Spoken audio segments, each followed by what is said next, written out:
Imagine waking up tomorrow and your job doesn't exist anymore.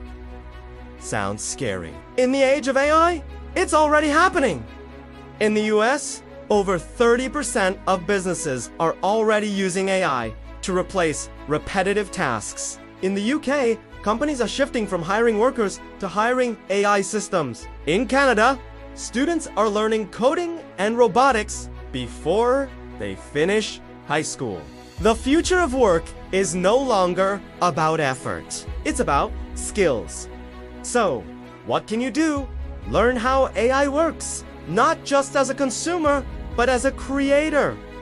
Adapt your skills. If you're in marketing, learn AI design tools. If you're in finance, master AI-driven analytics. Start small. Automate your schedule. Use AI for studying or test tools that save you time.